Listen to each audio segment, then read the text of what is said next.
এইখন বাগানতে মই 7 বছৰ চাকৰি কৰিছিলোঁ। সেইবোৰ স্মৃতি এতিয়া ৰৈ গৈছে আৰু সাজ বহি। সঁচাকৈ বাগানৰ পৰিৱেশটো বৰ ভাল পাওঁ মই।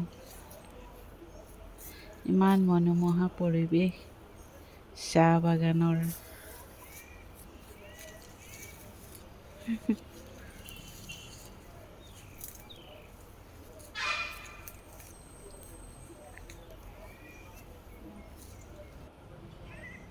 এইটো ঘৰতে আমি 7 বছৰ আছিলোঁ।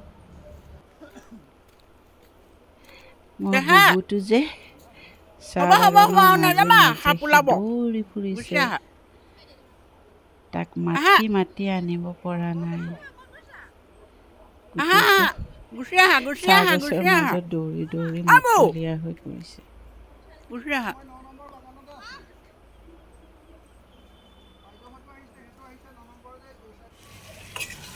ইফালে এয়া বিধে বিধে ৰান্ধনীয়ে ৰান্ধি আছে মাংস।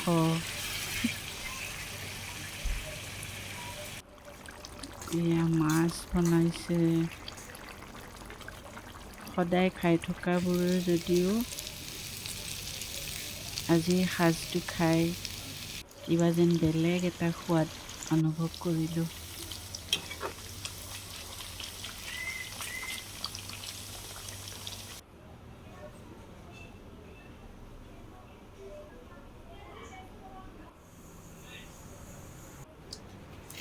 এয়া দাদা বৌ ভতিজাকেইটাই খোৱা আৰম্ভ কৰিছে। চিন এটা থাকি যাওক ন।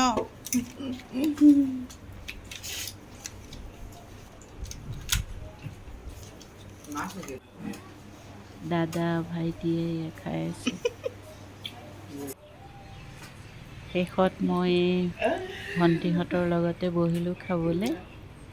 মই মাংস নাখাওঁ কাৰণে মাছৰ তৰকাৰী ভজা মাছ সেয়াই খালোঁ।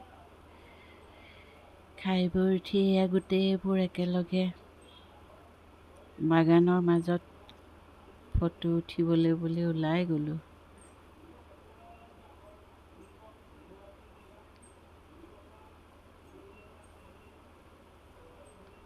ইমান ধুনীয়া বাগানৰ পৰিৱেশটো, বৰ ভাল লগা। চাই চাই যেন হেঁপাহ নপলায়। বাগানৰ মাজতে বহুত ফটো উঠিলোঁ গোটেইবোৰে।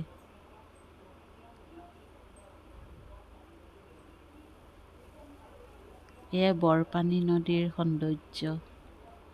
দলঙৰ ওপৰতে এয়া আকাশৰে নীলাই পৃথিৱী সাবতে, কিমান ধুনীয়া সৌন্দৰ্য, চালে চাই থাকিব মন যোৱা।